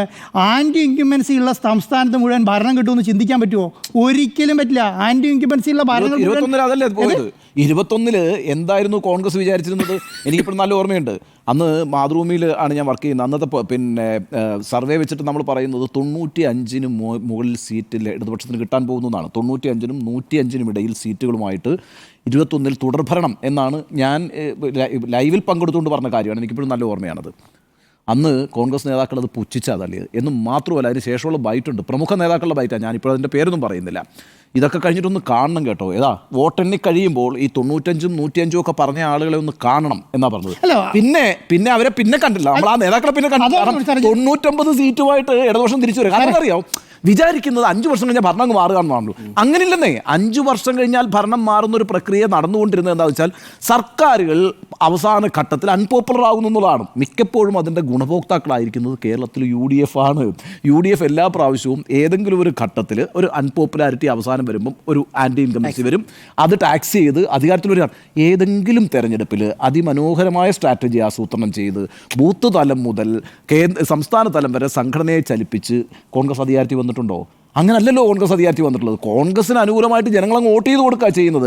അത് 2021 നടക്കുന്ന വിചാരിച്ചത്. അത് നടന്നിട്ടില്ല എന്നുള്ളതാണല്ലോ യാഥാർത്ഥ്യം. 26 അങ്ങനെ ഒരു ചിന്തയുമായിട്ടാണ് നിൽക്കുന്നത്. 19/1 കഴിഞ്ഞ നിയമസഭാ ഇലക്ഷനിൽ 2019 ഇലക്ഷനിൽ പിന്നെ 19 ലോക്സഭ ഇലക്ഷൻ 19 അന്നെന്താ പറഞ്ഞത്? അന്ന് CPM തകർന്നടിഞ്ഞു. ഇനി നമ്മൾ അധികാരത്തിലേക്ക് വരാൻ പോകുമെന്ന് പറഞ്ഞാണ്. അല്ല, പക്ഷേ വേറെ 2020 തദ്ദേശ തെരഞ്ഞെടുപ്പിൽ തന്നെ തിരിച്ചു പിടിച്ചു CPM പിടിച്ചു. ഞാൻ സാറേ അതാണ് ഞാൻ പറയുന്നത്. CPM ട്രെൻഡ് സെറ്റ് ചെയ്യുന്ന എങ്ങനെയാണെന്നറിയോ? നിയമസഭ തദ്ദേശ സ്വയംഭരണ സ്ഥാപനങ്ങളുടെ ഇലക്ഷനിൽ എപ്പോഴും മേൽക്കൈ CPM-നായിരിക്കും. ആ CPM അത് പിന്നെ കണ്ടിന്യൂ ചെയ്യും. കാരണം എന്താണ്? ഓരോ പോക്കറ്റിലും അവരുടെ അണികൾ, പുതിയ ആൾക്കാർ വന്നു, പുതിയ നേതാക്കന്മാർ വന്നു, ഓരോ വാർഡിൽ വന്നു, ഓരോ പഞ്ചായത്തിൽ വന്നു, ഓരോ മുനിസിപ്പാലിറ്റി വളരെ പ്രധാനപ്പെട്ട കാര്യമാണ്. ആൻറ്റോ, ഇപ്പോൾ ഈ തെരഞ്ഞെടുപ്പിനെ കോൺഗ്രസ് നേരിടാൻ പോകുന്നത് സർവ്വസജ്ജമായി നിൽക്കുന്ന CPM-നെയാണ്. ജില്ലാ സമ്മേളനങ്ങളെല്ലാം പൂർത്തിയായിക്കൊണ്ടിരിക്കുക. അത്യന്തം വിഭാഗീയതയുണ്ടാകുമെന്നും പൊട്ടിത്തെറി ഉണ്ടാകുമെന്നും നമ്മൾ കരുതിയ സ്ഥലങ്ങളിലെല്ലാം വളരെ നീറ്റായിട്ട് ജില്ലാ സമ്മേളനങ്ങൾ പൂർത്തീകരിക്കാൻ കഴിഞ്ഞു. കൊല്ലത്ത് നമ്മൾ കണ്ടതെന്താ? ഒരു ഏരിയ കമ്മിറ്റി മാത്രം അവിടെ പിണങ്ങി നിന്നത്. വളരെ മനോഹരമായിട്ട് അവിടുത്തെ ജില്ലാ സമ്മേളനം പൂർത്തിയായി. ഇന്നിപ്പോൾ പാലക്കാട് ജില്ലാ സമ്മേളനം നാളെ പൂർത്തിയാവാൻ പോകുക. അവിടെയും ഉണ്ടായിരുന്നു ചെറിയ വിഭാഗീയ പ്രശ്നങ്ങൾ. പക്ഷേ പാർട്ടിക്കുള്ളിൽ വളരെ ശക്തമായി നിലപാടെടുത്ത് മലപ്പുറവും പാലക്കാടും കണ്ണൂരും എല്ലാം പൂർത്തിയായി. അതായത് ജില്ലാ സമ്മേളനങ്ങൾ പൂർത്തിയായി കഴിയുമ്പോൾ പാർട്ടിക്ക് കിട്ടുന്ന ഒരു ഉണർവ് എന്ന് അങ്ങനെ റീജുവനേറ്റ് ചെയ്തൊരു പുത്തൻ ഉണർവുമായി വരുന്ന പാർട്ടിയാണ്. തദ്ദേശ തെരഞ്ഞെടുപ്പിലേക്ക് ഓൾറെഡി അവർ പ്രവർത്തനം ആരംഭിച്ചു. ആ തദ്ദേശ തെരഞ്ഞെടുപ്പിന് നേരിടാൻ ഇവിടെ പുനഃസംഘടനയെക്കുറിച്ച് സ്ട്രാറ്റജി അവതരിപ്പിക്കുന്നതിനെ ബ്ലോക്ക് ചെയ്യാണ് കോൺഗ്രസിനുണ്ട്. ഞാൻ പറയുന്നത് ഇപ്പം നമുക്കൊരു ഇടവേള കൂടെ എടുത്തു. സാർ ഒറ്റ സെക്കൻഡ് കൂടെ. അല്ല, ഞാൻ ഈ പിന്നെ ഫ്ലോ എന്ന് പറഞ്ഞുകൊണ്ട് ഈ പഞ്ചായത്ത് ഈ CPM-ൻ്റെ പിന്നെ ജില്ലാ സമ്മേളനം നടക്കുമ്പോഴേ ആരെയാണോ വിമർശിക്കണമെന്ന് ജനങ്ങൾ ആഗ്രഹിക്കുന്നത് അവരെ വിമർശിച്ചിട്ടാണ് പോകുന്നത്. ഇപ്പോൾ പാലക്കാട് ഇലക്ഷനിലൊക്കെ നമ്മൾ നോക്കിയാൽ മതി. ഈ പാർട്ടി സമ്മേളനത്തിൽ നോക്കിയാൽ മതി. അവിടെയൊക്കെ PK ശശിയൊക്കെ ആരോടും ഉന്നയിക്കുകയും അതേ വിമർശിക്കപ്പെടണമെന്നും ജനങ്ങൾ ആഗ്രഹിക്കുന്നുണ്ട്. അവിടെയാണ് വിമർശനങ്ങൾ വരുന്നത്. എവിടെ? കൊല്ലത്തും അങ്ങനെ വിമർശനങ്ങൾ. അപ്പം ഇത് കഴിഞ്ഞ് സത്യം പറഞ്ഞാൽ എന്താ സംഭവിക്കുക? ഇത് കഴിഞ്ഞ് എല്ലാം കൊണ്ടും സജ്ജമായ CPM പിന്നെ പഞ്ചായത്ത് ഇലക്ഷനിലേക്ക് വരികയും അവിടുന്ന് ഒരു വലിയ വിജയം നേടി. കാരണം അത് ഉറപ്പാണല്ലോ. കാരണം തദ്ദേശ സ്വയംഭരണ സ്ഥാപനങ്ങളിൽ ഇലക്ഷൻ എപ്പോഴും ലീഡ് ചെയ്യുന്നത് ഇടതുപക്ഷമായിരിക്കും. അതിനൊരു ഡൗട്ടില്ല. അത് അവർക്ക് അത്രയുള്ള സംവിധാനം. അതോട് കിട്ടുന്നത് എന്താണെന്നറിയോ? എല്ലാ പോക്കറ്റുകളിലും പുതിയ മെമ്പർമാരെയും പുതിയ പഞ്ചായത്ത് മെമ്പർമാരെയും മാത്രമല്ല നോക്കൂ, ചേലക്കര നമ്മുടെ മുമ്പിൽ എക്സാമ്പിൾ അല്ലേ? ചേലക്കരയിൽ ശരിയാണ്, ഭൂരിപക്ഷം കുറയ്ക്കാൻ സാധിച്ചു. ഭൂരിപക്ഷം എനിക്ക് തോന്നുന്നു ഒരു 14,000 ഭൂരിപക്ഷമാണ് കുറച്ചത് ആ മണ്ഡലത്തിൽ. പക്ഷേ അവിടെ രാധാകൃഷ്ണൻ എന്ന് പറയുന്ന ഒരു സ്ഥാനാർത്ഥി ഇല്ല എന്ന് നൽകണം. ഇനി രാധാകൃഷ്ണൻ ഉണ്ടെങ്കിൽ ഞാൻ മനസ്സിലാക്കുന്ന ഒരു 5000-ന്റെ വ്യത്യാസമേ അവിടെ വരാൻ സാധ്യതയുള്ളൂ. അതായത് 5000 വോട്ടിൻ്റെ ഭൂരിപക്ഷം കുറയ്ക്കുന്നതാണ് ഒരു വലിയ നേട്ടമായിട്ട് കോൺഗ്രസ് കണക്കാക്കുന്നതെങ്കിൽ അത് അബദ്ധം. അരുൺ സാർ ഒറ്റ കാര്യം, കാരണം എന്ന് വെച്ചാൽ ഞാൻ അതാ പറഞ്ഞത്, ഈ 40 മണ്ഡലങ്ങളിൽ ഏകദേശം 25,000-നും 30,000-നും ഇടയ്ക്ക് ഭൂരിപക്ഷം കിട്ടിയ മണ്ഡലങ്ങളുണ്ട്, 10,000-ന് മുകളിൽ ഭൂരിപക്ഷം കിട്ടിയ മണ്ഡലങ്ങളുണ്ട്, ബാക്കി വരുന്നൊരു 20-25 മണ്ഡലങ്ങൾ. ആ 65 മണ്ഡലങ്ങളിലെ ഭൂരിപക്ഷം 5,000-ന് മുകളിലാണ്. അത് CPM കിട്ടിയിരിക്കുന്നത്. അതായത് ചേലക്കര പോലൊരു മണ്ഡലത്തിൽ പോലും രാധാകൃഷ്ണൻ്റെ അസാന്നിധ്യത്തിൽ അവിടെ ഇത്രയും മാത്രമേ കുറയ്ക്കാൻ സാധിച്ചിട്ടുള്ളൂവെങ്കിൽ അതൊരു സൂചനയാണ് എന്നുള്ളതാണ്. അതുകൊണ്ടാണ് ഞാൻ ഈ പറയുന്നത് കോൺഗ്രസിന് ഇപ്പോഴുള്ള സ്ട്രാറ്റജി പോരാ എന്നുള്ളത്. അല്ല, ഞാൻ പറയട്ടെ, ഈ 2021 ഇലക്ഷന് ശേഷം എത്ര സ്ഥലത്താണ് ബൈ-ഇലക്ഷൻ വന്നേ? 1 പുതുപ്പള്ളി, എല്ലാ സിറ്റിയിലും. അല്ല ഒരു മിനിറ്റ്, 1 പുതുപ്പള്ളി, 2 തൃക്കാക്കര, 3 പാലക്കാട്, പിന്നെ ചേലക്കര, 4 സ്ഥലത്തല്ലേ വന്നുള്ളൂ. ഈ 4 സ്ഥലം ആരാണ്? തൃക്കാക്കര ആരായിരുന്നു? കോൺഗ്രസിന്റെ കോട്ടയല്ലേ, അവരല്ലേ ജയിച്ചുകൊണ്ടിരുന്നത്. അവിടെ എന്ത് നേട്ടം രീതിയിൽ പറയാൻ പറ്റുക? എന്തെങ്കിലും പറയാൻ പറ്റുമോ? ഒന്നുമില്ല. ഞാൻ പറയുന്ന വോട്ട് കിട്ടി എന്ന് പറയുന്നതിൽ എന്താ അർത്ഥമുള്ളത്? ഞാൻ വിചാരിക്കുന്ന വോട്ട് കിട്ടി എന്ന് പറഞ്ഞാൽ അതോ കോൺഗ്രസിനുള്ള വോട്ട് തന്നെയാണ്. രണ്ടാമത് പുതുപ്പള്ളി കോൺഗ്രസിന്റെ കുത്തക കൊത്തളാണ്. അവിടെ എന്താണ്? അവിടെ പിന്നെ ഞങ്ങൾ പ്രതീക്ഷിച്ച വോട്ട് കിട്ടി എന്ന് പറഞ്ഞാൽ അത് വലിയ വിജയമാണോ? മൂന്നാമത് പാലക്കാട്, അതാരാണ്? അവിടുത്തെ കോൺഗ്രസിൻ്റെ MLA രാജിവെച്ചിട്ട് MP ആയി വന്ന സ്ഥലത്ത് അവർ തിരിച്ചു വന്നു എന്ന് പറയുന്നത് എവിടെയായിരുന്നു പിടിക്കേണ്ടിയിരുന്നത്? ചേലക്കര പിടിച്ച് കാണിക്കാനായിരുന്നു. ഈ ട്രെൻഡ് മനസ്സിലാക്കണമെങ്കിൽ അവിടെ ഒരു അനക്കം ഉണ്ടായിട്ടില്ല. അതെ, അവിടെ ഒന്നും ഒരനക്കം ഉണ്ടായിട്ടില്ല. അവിടെ അനക്കം ഉണ്ടായിട്ടില്ല എന്ന് പറയാൻ കാരണം എന്താണ്? പാർലമെൻറ്റ് ഇലക്ഷൻ കഴിഞ്ഞു വന്നു ഉടനെ വന്ന ഇലക്ഷൻ, പാർലമെൻറ്റ് ഇലക്ഷനിൽ അവർ വലിയ തിരിച്ചടി നേരിട്ട സമയം. അതുമാത്രമാണോ? അത് നമ്മുടെ രാധാകൃഷ്ണനെ പോലെയുള്ള സീനിയർ ആയിട്ടുള്ള ഗംഭീരമായൊരു കാൻഡിഡേറ്റ് മാറി പ്രദീപിനെ പോലെയുള്ള ഒരു കാൻഡിഡേറ്റ് വന്ന സ്ഥലത്ത് അവിടെ ഒരു ഞാൻ പറയുന്നത് ഒരു 5,000-ൽ താഴെയെങ്കിലും വോട്ട് വന്നാൽ പറയാമായിരുന്നു നമുക്ക്. അതല്ല, അതിന് മുൻപ് പ്രദീപ് മത്സരിച്ചപ്പോൾ ഈ 10,000 തന്നെ കിട്ടിയിട്ടുള്ളൂ. കഴിഞ്ഞ തവണ കിട്ടിയതിനേക്കാളും കൂട്ടി. ഇനി മറ്റൊരു കാര്യമുണ്ട്. ചേലക്കര മണ്ഡലം ഞാൻ പോയി റിപ്പോർട്ട് ചെയ്തതല്ലേ, നമ്മളെല്ലാവരും ആ ഭാഗത്ത് റിപ്പോർട്ടിനെ കുറിച്ച് പറഞ്ഞു. രണ്ട് കാര്യങ്ങളുണ്ടായിരുന്നു. ഒന്ന്, ചേലക്കര എന്ന് പറഞ്ഞാൽ ഞാൻ ഇപ്പോഴും പറയുന്നു കേരളത്തിൽ വികസനം കടന്നു ചെല്ലാത്ത മണ്ഡലങ്ങളിലൊന്നാണ് എന്ന് പറയാവുന്ന ഒരു കാറ്റഗറിയിൽപ്പെട്ട മണ്ഡലമാണ് ചേലക്കര. ആ റോഡുകൾ, ഇടവഴികളിലെ റോഡുകളാണെങ്കിലും ശരി, ഉൾനാടൻ ഗ്രാമപ്രദേശങ്ങളിലെ റോഡുകൾ, എന്നിട്ട് പ്രദീപിൻ്റെ വീട്ടിലേക്കുള്ള റോഡ് പോലും തകർന്നു കിടക്കുന്നൊരവസ്ഥയുണ്ട്. അവിടെ നഗരത്തിൻ്റെ വികസനം നടന്നിട്ടില്ല, ആ ടൗൺഷിപ്പ് വികസനം നടന്നിട്ടില്ല, അവിടെയുള്ള റൈസ് ഫാക്ടറി പോലും പ്രവർത്തനം നടക്കാത്തൊരു സാഹചര്യം ഉണ്ടാകുന്നു. ഒരു ആൻറ്റി ഇൻകുംബൻസി എന്തെന്ന് പറഞ്ഞാൽ ആൻറ്റി ഇൻകുംബൻസി ഇതാണ് എന്ന് നമുക്ക് എടുത്തു പറയാൻ പറ്റുന്ന ഒരു മണ്ഡലം ചേലക്കര. ആ ആൻറ്റി ഇൻകുംബൻസി എൻകാഷ് ചെയ്യാൻ കോൺഗ്രസിന് പറ്റിയിട്ടില്ല. മാത്രവുമല്ല, അവിടെ എണ്ണയിട്ട യന്ത്രം പോലെ പ്രവർത്തിച്ചു. ഇനി അങ്ങനെ ഈ 140 മണ്ഡലങ്ങളിലും പ്രവർത്തിക്കാൻ പറ്റുമോ പാർട്ടിക്ക്? ഉപതെരഞ്ഞെടുപ്പിൽ പ്രവർത്തിക്കുന്നത് പോലെ ഇത്രയും കോൺഗ്രസ് നേതാക്കളെ അവിടെ കൊണ്ടുവരാൻ പറ്റുമോ? ഇതേപോലെ KSUവിനെ കൊണ്ടുവരാൻ പറ്റുമോ? യൂത്ത് കോൺഗ്രസിനെ അവിടെ കൊണ്ടുവരാൻ പറ്റുമോ? ഇതേപോലെ സ്ട്രാറ്റജി കൊണ്ടുവരാൻ പറ്റുമോ? ആ സ്ട്രാറ്റജി പൂർണ്ണമായിട്ട് ഉപയോഗിച്ചു ഒരു വാർ സോണിൽ നിൽക്കുന്നത് പോലെയുള്ള ഒരു വാർ റൂം പ്രവർത്തിച്ചിട്ട് പോലും ചേലക്കരയിൽ പ്രദീപിന് കിട്ടിയ വോട്ട് കുറയ്ക്കാൻ പറ്റും. അല്ല, ഇപ്പോൾ നിങ്ങൾ നോക്കുക, ഇനിയിപ്പോൾ എവിടെയാണ്? നിലമ്പൂരാണല്ലോ അടുത്ത ഇലക്ഷൻ നടക്കാൻ പോകുന്നത്. അതെ, നിലമ്പൂരെങ്കിലും ഇവർക്ക് പിടിച്ചെടുക്കണമെന്നൊരു ആഗ്രഹമില്ലെന്നേ. അവിടെ അൻവർ ഒന്ന് പറയാണ്, നിങ്ങളിത് എന്നെ എടുക്കൂ, ഞാൻ നിങ്ങളെ ജയിപ്പിക്കാം എന്ന് പറഞ്ഞിട്ട് അവിടെ പോലും ഒരു തീരുമാനം എടുക്കുന്നില്ല എന്നുള്ളതാണ്. സ്വന്തം ഇലക്ഷൻ്റെ തൊട്ട് മുമ്പ്, പഞ്ചായത്ത് ഇലക്ഷന് തൊട്ട് മുമ്പ് എന്ന് പറഞ്ഞാൽ 6 മാസത്തിനുള്ളിൽ ഇലക്ഷൻ നടത്തണമല്ലോ. അപ്പോൾ പഞ്ചായത്ത് ഇലക്ഷന് തൊട്ട് മുൻപാണ്. എന്നാൽ 1-2 മാസം മുന്നേ എവിടെ നിന്ന് ഇലക്ഷൻ നടക്കും? ഈ പറഞ്ഞ നിലമ്പൂർ ഇലക്ഷൻ നടക്കുമല്ലോ. അവിടെ അൻവറിൻ്റെ ഇപ്പോൾ ഉണ്ടായിരുന്ന ശേഷിയും എല്ലാം ചോർന്ന് തീരുന്നത് വരെ വെയിറ്റ് ചെയ്യും. വെയിറ്റ് ചെയ്തിട്ട് അവസാന നിമിഷം ഗതി കെട്ട് ഇദ്ദേഹത്തെ എടുക്കും. അപ്പോഴത്തേക്ക് അൻവറിൻ്റെ കയ്യിലുള്ള ആൾക്കാരെല്ലാം ചോർന്ന് പോയിട്ടുണ്ടാവും. ആ സമയത്ത് എടുത്തിട്ട് അതും എങ്ങനെയാണ്? അതും ജയിക്കണം എന്നുള്ളൊരു മൈൻഡ് സെറ്റോടുകൂടി തീരുമാനങ്ങൾ സ്ട്രോങ് ആയിട്ട് പെട്ടെന്ന് എടുക്കാൻ കോൺഗ്രസിന് കഴിയുന്നുണ്ടോ? അത് കഴിഞ്ഞിട്ടില്ലെങ്കിൽ അത് 2 കാര്യത്തിലാണ്. ഒന്ന് മീഡിയേൻ്റെ കാര്യത്തിൽ, ഒന്ന് ഇലക്ഷൻ സ്ട്രാറ്റജിൻ്റെ കാര്യത്തിൽ, 3 ഘടകകക്ഷി വിപുലീകരണത്തിന്. ഞാൻ പറയട്ടെ, ഒറ്റ കാര്യം പറയാം. 2021 ഇലക്ഷൻ്റെ സമയത്ത്, 2016 ഇലക്ഷൻ്റെ സമയത്ത് ഒരു പാർട്ടി ഉണ്ടാക്കിയായിരുന്നു കേരള കോൺഗ്രസ്. മറ്റേ ആന്റണി രാജുവിനെയും ഫ്രാൻസിസ് ജോർജിനെയും ഒക്കെ വെച്ചിട്ട് എങ്ങനെ CPM ഉണ്ടാക്കിയെന്നറിയോ? ഓരോ സ്ഥലത്തു നിന്ന് ഓരോരുത്തരെ വിളിച്ചു വരുത്തിയിട്ട് ഒരു പാർട്ടി ഉണ്ടാക്കി. ജനാധിപത്യ സെക്കുലർ അല്ലേ? ജനാധിപത്യ സെക്കുലർ. ആ പാർട്ടി എങ്ങനെ ഉണ്ടാക്കിയെന്നറിയോ? CPM തന്നെ ഒരു പാർട്ടി ഉണ്ടാക്കാൻ തീരുമാനിക്കുന്നു.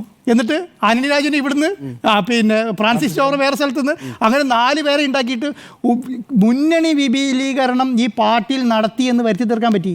അതെന്താണ്? അതൊരു സ്ട്രാറ്റജിയാണ് പാർട്ടീൻ്റെ. അങ്ങനെയുള്ള ഒരു സ്ട്രാറ്റജി പോലും കോൺഗ്രസ് ഉണ്ടാക്കാൻ പറ്റിയിട്ടില്ല. അല്ലെങ്കിൽ ഇപ്പോൾ ഇവർ പറയുന്ന പോലെ കേരള കോൺഗ്രസ് എമ്മിനെ അവിടെ നിന്ന് കൊണ്ടുവരണം. നടക്കുമോ? ഒരിക്കലും നടക്കാൻ പോകുന്നില്ല. കേരള കോൺഗ്രസ് ഇവിടെ PJ ജോസഫ് നിൽക്കുമോ? വരുമോ? വരാൻ പോകുന്നില്ല. അവർക്ക് കാര്യം മനസ്സിലായി. എമ്മിന് കാര്യം മനസ്സിലായിട്ടുണ്ട്. അതുകൊണ്ട് അത് വരാൻ പോകുന്നില്ല. പിന്നെ എന്താ ചെയ്യേണ്ടത്? ഇതിനെ വിപുലീകരിക്കുന്ന ഒരു പാർട്ടി വേണ്ടേ? ആ പാർട്ടി ഉണ്ടാക്കാൻ ഒരു സംവിധാനം വേണ്ടേ? അല്ല, പിന്നെ എമ്മിന് പുറത്തിറങ്ങാൻ പറ്റുന്ന ഒരു സാഹചര്യത്തെ ഇല്ലാതാക്കുകയും ചെയ്യും. ഏതാ വന നിയമ അത് മാത്രമല്ല, രാജ്യസഭ എം പി സീറ്റ് അവർക്ക് കൊടുത്തില്ലേ? അവരുടെ സ്വന്തം CPM-ന്റെ സ്വന്തം സീറ്റ് എടുത്തിട്ട് ഇനി ആകെ ഒരു സാധ്യതയുള്ളത് ഇപ്പോൾ കാന്തപുരം പിണങ്ങി നിൽക്കുന്നുണ്ട്. കാന്തപുരത്തെ മറുഭാഗത്തേക്ക് കൊണ്ടുവരാൻ ഒരു ശ്രമം നടക്കുന്നുണ്ട്. ലീഗുമായിട്ട് ബന്ധപ്പെട്ടാണ് അത് നടക്കുന്നത്. അതും കോൺഗ്രസിന്റെ നേതൃത്വത്തിലല്ല. കോൺഗ്രസിൽ ഒരു സ്ട്രാറ്റജിയും ഇല്ല കേട്ടോ. അവിടെ അല്പമെങ്കിലും സ്ട്രാറ്റജി ഉപയോഗിക്കുന്നത് ലീഗാണ്. ലീഗ് വളരെ കൃത്യമായിട്ട് കരുക്കൾ നീക്കുന്നുണ്ട്. CPM-ഉം ലീഗുമാണ് ഈ തെരഞ്ഞെടുപ്പിൽ ഏറ്റവും കൃത്യമായിട്ട് ഈ തെരഞ്ഞെടുപ്പ് നമുക്ക് എനിക്കൊന്ന് ചർച്ച അവസാനിപ്പിക്കേണ്ട സമയമായി തോന്നുന്നു. പ്രധാനപ്പെട്ട ചോദ്യം ഇതായിരുന്നു: പല വഴിക്കാണോ കോൺഗ്രസ് നേതൃത്വം എന്നതാണ് ചോദ്യം. യെസ് എന്ന് തന്നെയാണ് 3 പേരുടെയും അഭിപ്രായം.